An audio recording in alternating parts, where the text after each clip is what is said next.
بسم الله الرحمن الرحيم الحمد لله رب العالمين نحمده ونصلي على رسوله الكريم أما بعد فأعوذ بالله من الشيطان الرجيم بسم الله الرحمن الرحيم ما أتاكم الرسول فخذوه وما نهاكم عنه فانتهوا آمنت بالله صدق الله العظيم وصدق رسوله النبي الأمي الكريم ونحن على ذلك من الشاهدين والشاكرين والحمد لله رب العالمين মোহতারাম উপস্থিতি আমাকে কর্তৃপক্ষের পক্ষ থেকে বলা হয়েছে দোয়া করে দেওয়ার জন্য, কিন্তু আল্লাহ তাআলা যেহেতু বসাইছে আমি চাইতেছি 5 মিনিট কথা বলে এরপরে দোয়া করতে। আপনারা কি শুনতে রাজি আছেন? ইনশাআল্লাহ। তাহলে আল্লাহকে ওয়াস্তে একটু জমে বসেন, যে কয়জনে আছেন একটু জমে বসেন। আপনারা সামনে যারা আছেন থাকেন, পিছনে যারা আছেন কোনার ছাত্র ভাইরা তোমরা সামনে চলে আসো। পরিবেশটা একটু সুন্দর হোক, অল্প কয়েকটা কথা হোক, আমলের নিয়তে আমিও বলি আপনারাও শোনেন, এরপর আমরা দোয়া করে দেব। কথা তো অনেক লম্বা প্রয়োজন হয় না, আমল বুঝে অল্প কথাই যথেষ্ট। আচ্ছা বলেন তো, সবাই কি নবীজিকে ভালোবাসে? জোর আওয়াজে বলেন, নবীজিকে ভালোবাসে? আরো জোরে বলেন, নবীকে ভালোবাসে? আল্লাহকে ভালোবাসে? আলহামদুলিল্লাহ। যে নবীকে ভালোবাসে সে নবীর সুন্নাত পছন্দ করে। কি বলেন আপনারা? যে নবীকে ভালোবাসে সে কি করে? নবীর সুন্নাত পছন্দ করে। কেউ নবীর সুন্নতকে পছন্দ করে না, সে নবীকে ভালোবাসি মুখে বললে দাবিদার হয়, কিন্তু এটা কি হয় না, সত্য হয়। নবীর সুন্নত এটাই, সাহাবায়ে কেরাম এমনই ছিলেন, নবী এমনটাই শিখাইছে। এখানে কোরআনের কথা হবে, দ্বীনের কথা হবে, মানুষগুলো জমে জমে মিলে মিলে বসে। এজন্য আপনাদেরকে বসার থেকে উঠাইলাম, একসাথে করাইলাম। আপনারা কি নারাজ হয়েছেন? আল্লাহ রাব্বুল আলামিন নবীজির সুন্নাত পালন আপনারা করেছেন, নবীজির প্রতি মহব্বত প্রদর্শন করেছেন। এজন্য আল্লাহ আপনাদেরকে ভরপুর বরকত দান করুন। সত্যিকার অর্থে আশিকে নবীর কবরে যাবার তৌফিক দান করুন। সকলে বলে আমিন। প্রিয় হাজিরিন, যেহেতু অল্প কয়েকটা কথা, হাতে গোনা কয়েকটা কথা বলবো ইনশাআল্লাহ। সর্বপ্রথম কথাটা বোঝার আগে আয়াত সম্পর্কিত কথাই বলবো। আমি কয়েকটা প্রশ্ন করে আপনারা উত্তর দেবেন। আমাদের হায়াতের মালিক কে? একটু জোর আওয়াজে বলেন, কে? আমাদের মৌতের মালিক কে? আমাদেরকে সন্তান দেওয়ার মালিক কে? আমাদের মাথা থেকে পা পর্যন্ত যত নিয়ামত আছে, আমার ঘরে বাহিরে ধন সম্পদ সহ যত নিয়ামত আমি লাভ করেছি, কে দিয়েছেন আমাকে? আল্লাহু আকবার। জোরে বলেন আল্লাহু আকবার। সব নিয়ামত দিলেন আল্লাহ তাআলা। আমি আপনি আমার প্রশ্ন সঠিক হইলে হ্যাঁ বলবেন, বেঠিক হইলে না বলবেন। আমরা সকলে ঈসা নবীর উম্মত। ঈসা নবীর উম্মত নয়। আমরা সকলে মুসা নবীর উম্মত। তাহলে আমরা কার উম্মত? সাল্লাল্লাহু আলাইহি ওয়াসাল্লাম। আমরা আখির নবীর উম্মত, সর্বশেষ নবীর উম্মত, সর্বশ্রেষ্ঠ নবীর উম্মত। কথা ঠিক? আপনি জীবনে নিজের চাহিদা পূরণ করার জন্য, নিজের আবদার পূরণ করার জন্য ছোট থেকে মা বাবার কাছে অনেক সময় অনেক জিনিসের আবদার করছেন। যার এটাতে, মা এটাতে। বড় হবার পরে হয়তো আপনার অন্য কারো কাছে আপনি কোনো জিনিসের জন্য আবদার করছেন। কিন্তু আমি আপনাকে জিজ্ঞাসা করি, নবীর সত্যিকারের আশিক, খাঁটি আশিক হবার জন্য, বা বিশ্ব নবীর শ্রেষ্ঠ নবীর উম্মত হবার জন্য, যে আমি শ্রেষ্ঠ নবীর উম্মত হব, আমি মুসা নবীর উম্মত হব, আমি ঈসা নবীর উম্মত হব, আমি হারুন আলাইহিস সালামের উম্মত হব, আমি মুহাম্মদুর রাসূলুল্লাহর উম্মত হব, এর জন্য আল্লাহর কাছে আপনি কবে দাবি জানাইছেন? জানাইছেন? জানান নাই না?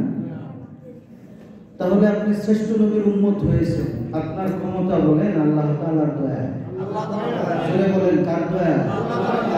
এই যে আপনার জীবনের সব নিয়ামত তো আল্লাহ তাআলা দিয়েছেন, আমাকে আপনাকে শ্রেষ্ঠ নবীর উম্মত, এটাও আমাদেরকে কে বানিয়েছেন? আল্লাহ তাআলা বানিয়েছেন। আমাদের জীবনে যত নিয়ামত আছে এর মধ্যে বড় বড় যে নিয়ামতগুলি, আমরা আল্লাহর কোনো নিয়ামতই ছোট না, তারপরও নিজের জীবনের জন্য বড় বড় যে নিয়ামতগুলি আমরা স্মরণ করি, এর মধ্যে স্মরণীয় বড় নিয়ামতগুলির মধ্যে একটি নিয়ামত হচ্ছে শ্রেষ্ঠ নবীর উম্মত হতে পারা। চিল্লায়া বলেন আলহামদুলিল্লাহ।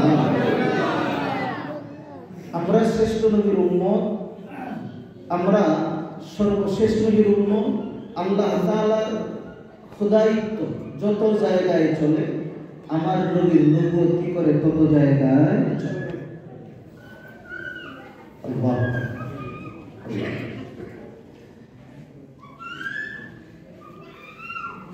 দ্বিতীয় নম্বর প্রশ্নগুলি উত্তর দেন, এরপরে আয়াতের কথায় যায়। হাসরের ময়দান নাজাত পাবার জন্য আপনার আদরের পিতা মাতা তার সুপারিশ আপনার জন্য যথেষ্ট হবে না। আপনি কোনো রাজনৈতিক দল করেন, আপনার ওই দলের নেতার সুপারিশ যথেষ্ট হবে না। আপনি কোনো এলাকায় বসবাস করেন, এই এলাকার কোনো মাতাব্বরের কথা যথেষ্ট হবে না। আপনি কোনো দেশে থাকেন, ওই দেশের প্রধানমন্ত্রী রাষ্ট্রপতি তাদের কথা যথেষ্ট হবে না। হাসরের ময়দানে কার সুপারিশ লাগবে? আমাদের শুধু লাগবে না, দেশের প্রধানমন্ত্রীরও লাগবে, সবার লাগবে। নবীর সুপারিশ ছাড়া কেউ কি করবে না? নাজাত পাবে না। নবীর সুপারিশ ছাড়া কেউ নাজাত পাবে। নবীর সুপারিশ আমাদের জন্য জীবনে অপরিহার্য এক ব্যাপার, যে হাসরের ময়দানে আল্লাহর নবীর সুপারিশ আমাকে লাভ করা লাগে। আপনি কি মনে করেন যে নবী আমার জন্য আপনার জন্য এমনিতে সুপারিশ করবেন? না। কথার কথা একটা এক্সাম্পল, উদাহরণ হিসেবে, আপনি দুনিয়াতে কারো কাছে গেলেন যে ভাই, কথার কথা কোনো সন্তানকে তার বাবা বাড়ি থেকে বের করে তুই বাড়িতে আসবি, ঘরে যায় না, তো আপনি কি করবেন? আপনার চাচার কাছে যাবেন, দাদার কাছে যাবেন, বাবার কোনো বন্ধুর কাছে যাবেন, চাচা আপনি একটু সুপারিশ করে দেন বাবা। তো একদিন গেছে সুপারিশ করার জন্য, আপনার বাবা বললো জানো সে এই করছে, আচ্ছা ভাই আজকের জন্য মাফ করেন না, এবার এটা না করবেন, মাফ করলেন, 2 বার 3 বার 4 বার করলেন। এরপরেও যদি এই চাচার কাছে সুপারিশের জন্য যান, আপনার চাচা এমনটাই বলবে, বেটা কত সুপারিশ করবে, তুই তো সুপারিশের এবার তো এমন অপরাধ করছো, সুপারিশের কি নাই কোনো জায়গায় বলেন এই ধরনের। কোথায় সুপারিশ না? একটা ছাত্র পরীক্ষা দিল, সে নাম্বার পাইল 0 ডাবল 0। এখন কি হেডমাস্টারের কাছে সুপারিশ করা যাবে? স্যার তার একটু পাস করায় দেন। 33-এ পাস, 32 পাইছে, 30 পাইছে, তাইলে সুপারিশ করা যায়। স্যার 3টা নাম্বার দিয়ে তারে কি করেন? পাস করায়। আপনার সুপারিশের তো একটা জায়গা লাগবে, তাই না? যদি সুপারিশের জায়গা না থাকে তাহলে কোথায় সুপারিশ? নবী আপনার জন্য সুপারিশ করতে যাবেন, আপনার আমলনামা দেখার পরে আল্লাহর নবী যদি বলেন যে উম্মত তোর জীবনে তো আমার একটা সুন্নত নাই, আমি তো কোরআনের জন্য রক্ত দিয়েছি। নবীজির জীবন সায়ান্নে আমাদের মা আয়েশা সিদ্দিকা বলেন, আল্লাহর নবীর গায়ে মাঝে মধ্যে তেল দিয়ে দিতাম, দেখতাম নবীর গায়ে সিদ্রি সিদ্রিকা। আমি আল্লাহর নবীকে জিজ্ঞাসা করি, নবীজি গো ছোট্টকালে মনে হয় আপনার বসন্ত হয়েছে, এই জন্যই তো শরীরে দাগ দেখা যায়। আল্লাহর নবী চোখের পানি ছেড়ে দিয়ে বলেন, আয়েশা রে তুমি কি এইটুকু বুঝো না যে শরীরে আল্লাহ তাআলা একটা মশা একটা মাছি বসাতে হারাম করে দিয়েছে, এই শরীরে বসন্ত হবে? আয়েশা তুমি এটা কল্পনা করো কিভাবে? মা আয়েশা সিদ্দিকা জিজ্ঞাসা করেন, আল্লাহর নবী তাহলে আপনার শরীরে এই দাগ কেন, আর এই প্রশ্নের কারণে আপনার চোখের পানি কেন? সরকার দো আলম নবী বলেন, আয়েশা রে আমি যখন খাদিজাকে হারাইলাম, আমার চাচা আবু তালেবকে হারাইলাম, মক্কার লোক আমার দাওয়াত কবুল করছে না, দীর্ঘ 10টা বছর তাদেরকে দাওয়াত দিলাম, এরপরে আমার দুধ মাতা হযরত হালিমাতু সাদিয়ার এলাকা আমি তায়েফে গেলাম দাওয়াত দেওয়ার জন্য, ওই তায়েফবাসী আমার দাওয়াত গ্রহণ করে নাই, বরং তায়েফের নেতারা তাদের যুবককে লেলিয়ে দেওয়ার কারণে তারা আমার গায়ে প্রস্তর নিক্ষেপ করেছিল। ওই পাথরের আঘাতে আঘাতে আমি নবীর শরীরটা ঝাঁঝরা হয়েছে, রক্ত পড়েছে, রক্তগুলি জমাট বেঁধেছে, আমি মাটিতে পড়তে দেই নাই, আমার উম্মতের উপরে যাতে গজব না আসে, এই জমিনে যাতে ফসল ফলা বন্ধ না হয়, এজন্য আয়েশা গো, আমি কষ্ট করে রক্তগুলিও মুছে ফেলেছিলাম, জমিনে পড়তে দেই নাই। উম্মতের প্রতি এত দরদ দিয়ে পাথরের আঘাত শরীর জর্জরিত হয়েছে আয়েশা রে, এরপরে উম্মতকে বদদুয়া দেই নাই। ওই যে তায়েফের আঘাত, পাথরের আঘাতে আমার শরীর জর্জরিত হয়েছে, ওই দাগগুলি আজও আমার শরীরে রয়েছে। আমি তো বলি হাসরের ময়দানে আল্লাহর নবী কোন উম্মতকে যদি বলেন যে উম্মত তুই যে আজকে সুপারিশের জন্য আমার কাছে আসলি, আমার শরীরটা তুই দেখ, আমার শরীরটা পাথরের আঘাতে ঝাঁঝরা হয়ে আছে, চাঁদনির মতো ছিদ্রি হয়ে আছে, তায়েফের ময়দানে রক্ত দিয়েছি, পাথরের আঘাত বরদাস্ত করেছি, শরীরটা চাঁদনির মতো পাথর দিয়ে ছিদ্রি করেছি। উম্মত তোর কাছে আমি নবীর একটা সুন্নাত পৌঁছাবার জন্য, আমি নবী তোর কাছে একটা কোরআনের আয়াত পৌঁছাবার জন্য, আল্লাহর একটা বিধান পৌঁছাবার জন্য আমি নবী চলে আসার পরে উম্মত তুই আমি নবীর সুন্নাতটা পালন করস নাই, তুই নবী আমার উম্মত, তুই তো আমার আল্লাহর কোরআনটাকে তুই ধারণ করস নাই, তুই তো আমি নবীকে সত্যিকারের মহব্বত করস নাই। আজকে কিভাবে আমার কাছে সুপারিশের জন্য আসিস? কি কারণে আমি তোর সুপারিশ করবো? উম্মত তুই আমারে বল, তুই আমারে বল, আমি তোর জন্য কি কারণে সুপারিশ করবো? আমার ভাই বাপ বলেন তো, ওই সময় আমার কোনো মুখ থাকবে না, ওই সময় আমার আপনার কোনো মুখ থাকবে না। সুতরাং যদি মনে করি হ্যাঁ নবীর কাছে আমি সুপারিশের জন্য দাঁড়াবো, নবী আমার জন্য সুপারিশ করবে, তাহলে তো আমি যে আয়াত করেছি মা আতাকুমুর রাসূল ফাহুযু ওয়া মা নাহাকুম আনহু ফান্তাহু, আল্লাহর নবী যা বলেছেন তাই করব, যা নিষেধ করেছেন তার থেকে বেঁচে থাকবো। রাজি আছেন তো ইনশাআল্লাহ? এইটুকু যদি করতে পারে তাহলেই নবী সুপারিশ। আর তো ওয়াজের প্রয়োজন নাই, আর তো ওয়াজের প্রয়োজন নাই। এক কথায় শেষ করে আপনাদেরকে দুইটা ছোট্ট আমলের কথা বলে আমি শেষ করে দেব।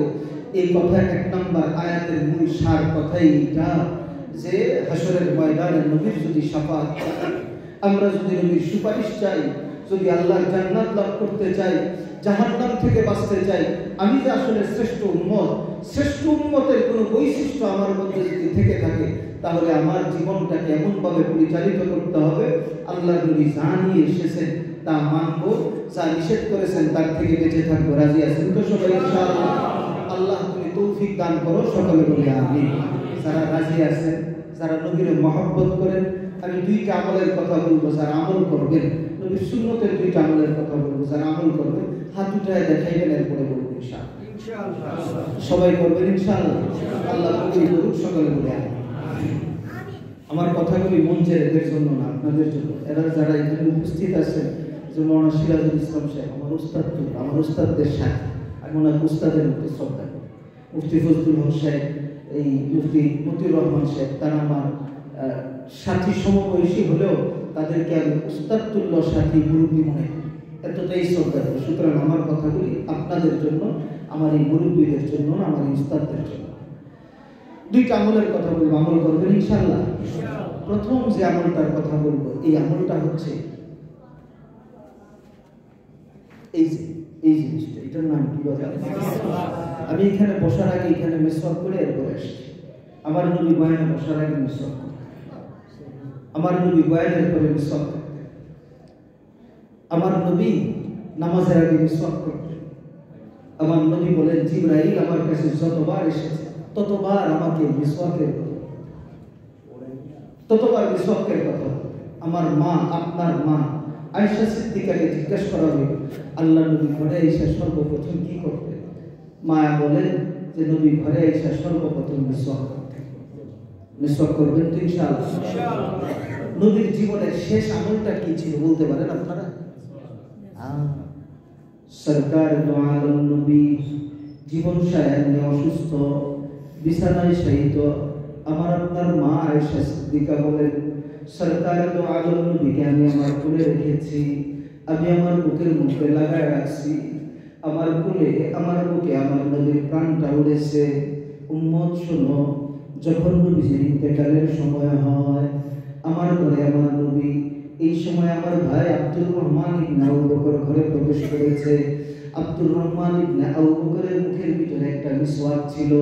সরকারে তো আলম নবীর জবানটা চলে না, আমার হাবিবের জবান চলে না। আমার নবীর জুবানটা চলে না। আমার নবী মুহাম্মদুর রাসূলুল্লাহ সাল্লাল্লাহু আলাইহি ওয়াসাল্লাম চোখের ইশারায় আব্দুর রহমানের দিকে দেখায়। মা আয়েশা বলেন, আমি লক্ষ্য করলাম কি দেখাই রে নবী? আমার মনে হইল নবীজি মিসওয়াকটা দেখায়। মা আয়েশা বলেন, আমি বুঝতে পারার কারণে আল্লাহর নবীর মিসওয়াকটা লাগায় দিলাম, নবীজির মুখের মধ্যে লাগায় দিলাম। কিন্তু আমার নবী এত দুর্বল ছিল, এত দুর্বল হয়ে পড়েছে, মুখ দিয়ে মিসওয়াকটা চিবাইতে পারছে না।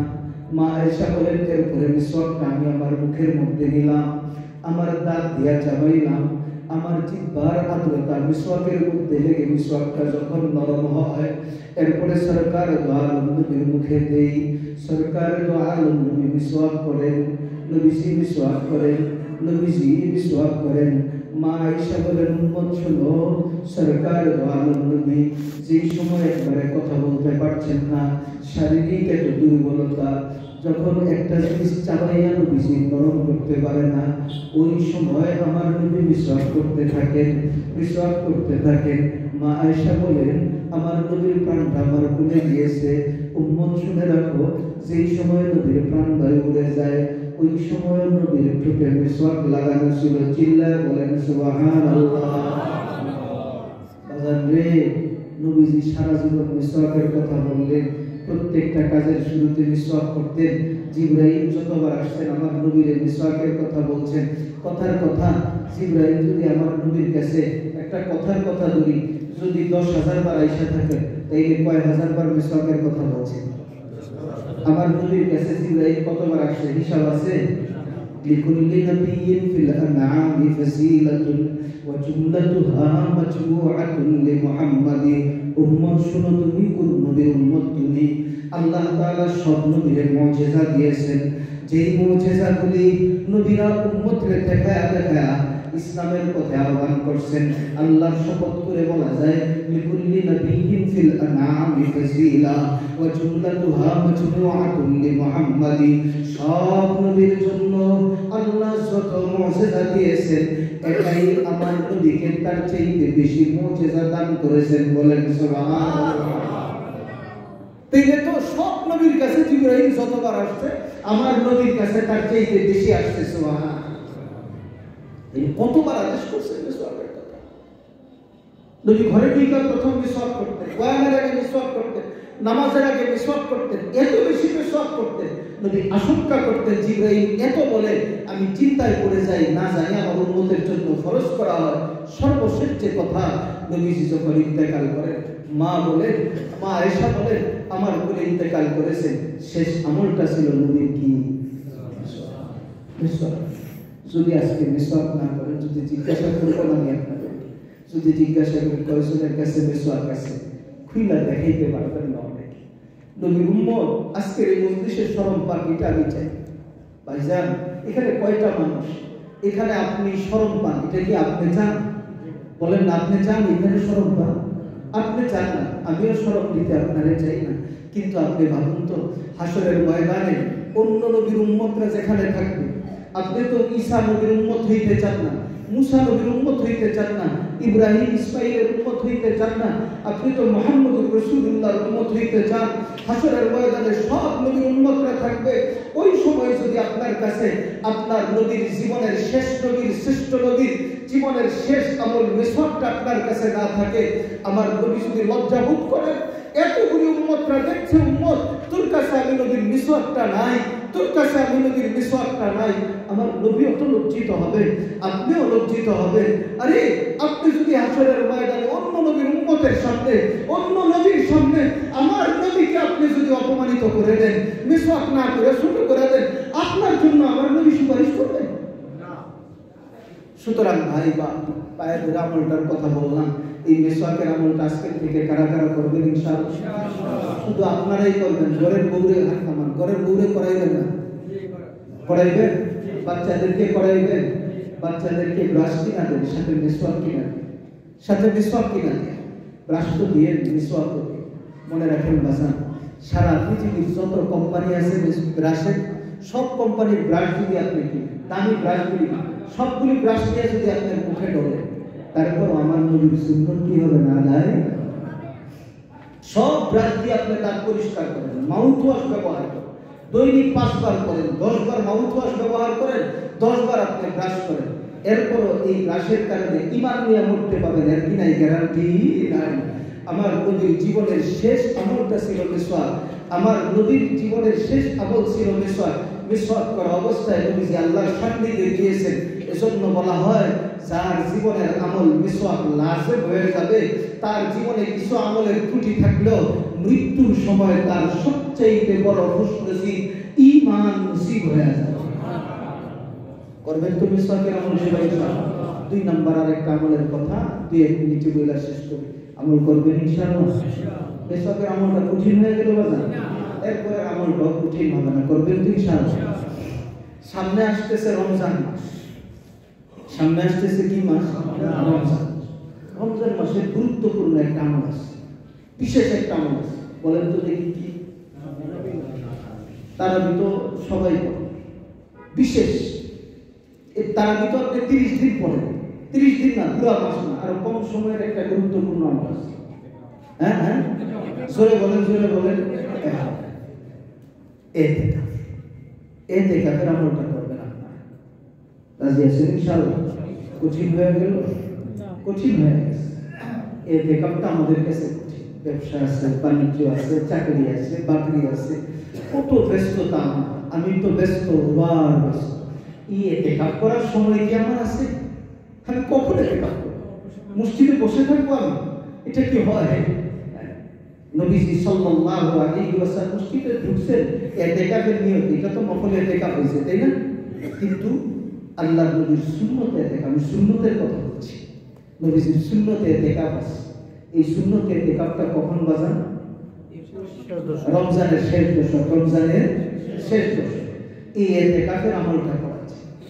অনেক মানুষ অসুস্থ হয়ে হাসপাতালে ভর্তি থাকে না? গতকালকে এশার নামাজের পরে আমি এক জায়গায় তাফসীর করছি।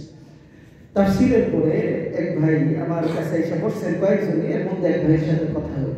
তো আমি হাজী সাহেব বলছেন, বললাম হাজী সাহেব কি অবস্থা আপনার? কয় ভালো হুজুর, আসছি আপনার কাছে একটু দোয়া চাওয়ার জন্য। কি দোয়া চাও? বলে আমি তো হজের রেজিস্ট্রেশন করছি, এই বছর হজে যাবো ইনশাআল্লাহ। আমি বললাম তো খুব ভালো, আলহামদুলিল্লাহ। বললাম যে আপনার হাজী সাহেব বলা হয় আগে কি হজ করেছেন? বলে হ্যাঁ করেছি। উমরা করেছেন? হ্যাঁ করেছি। বললাম হাজী সাহেব আপনি কি জীবনে এতেকাফ করছেন? বলে এটা কি সময় হয়? তাই বললাম যে হাজী সাহেব এতেকাফ 10 দিনে, তো হজের জন্য 40 দিনের জন্য কিভাবে যান? বুঝেন নাই কথা বলছেন? 40 দিনের জন্য হজে যখন যান তখন কি আপনার টাকা পয়সা খরচ হয় না? কয় টাকা খরচ হয়? 10,000, 2-1 লাখ। এখন তো 7 লাখ টাকা খরচ হয়, 10 লাখ টাকার মতো পড়ে যায়। তো বললাম 40 দিনের জন্য সময় পান, আবার 10 লাখ টাকাও দেন, এরপরে আবার যান মক্কা মদিনায়, অনেক কষ্ট সহ্য করেন, এরপরেও আপনি হজ করেন। ঠিক আছে, ফরজ ইবাদত আগে একবার করছেন, আবারও যাচ্ছেন, আবারও যাচ্ছেন। উমরায় গেলে কতদিন লাগে? মিনিমাম 15 দিন না? আপনার ব্যবসা কি বন্ধ হয়ে থাকে? হাজী সাহেব ব্যবসায়ী মানুষ, বলে না বন্ধ তো থাকে না। তো হাজী সাহেবরা বললাম হাজী সাহেব হজে আগেও গেছেন, আবারও যাবেন, 40 দিন থাকবেন। উমরায় গেছেন, আবারও যাবেন, 15 দিন করে থাকেন, এতে করে আপনার চলে।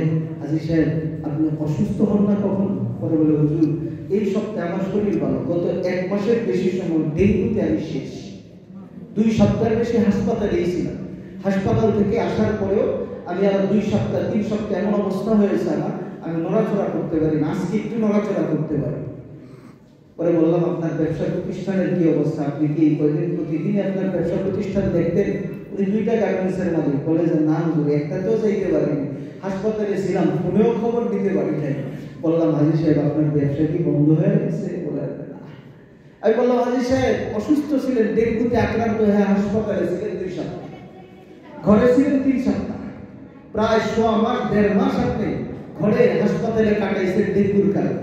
হজে যায় কাটাইবেন 40 দিন, টাকাও খরচ করবেন, হাসপাতালেও টাকা দিচ্ছেন, উমরায় যাইবেন 1.5 লক্ষ টাকা খরচ করবেন, 15 দিন সময়ও দিবেন, এতগুলির সময় হয়, আপনার ইতিকাফের সময় হয় না কেন? হাজী সাহেব লজ্জিত হয়েছেন, আপনাদেরকে এই লজ্জা দেওয়ার অধিকার আমার নাই। উনি লজ্জিত, আমি ওনার লজ্জা দিতে চাই, আমি ওনার কাছে একটু পরামর্শ আলোচনা করেছি। উনি লজ্জিত হয়েছেন এবং ওয়াদা করেছেন এবারে রমজান উনি আমার সাথে এতেকাফ করবেন, এই ওয়াদা দিয়েছে। বলেন আলহামদুলিল্লাহ।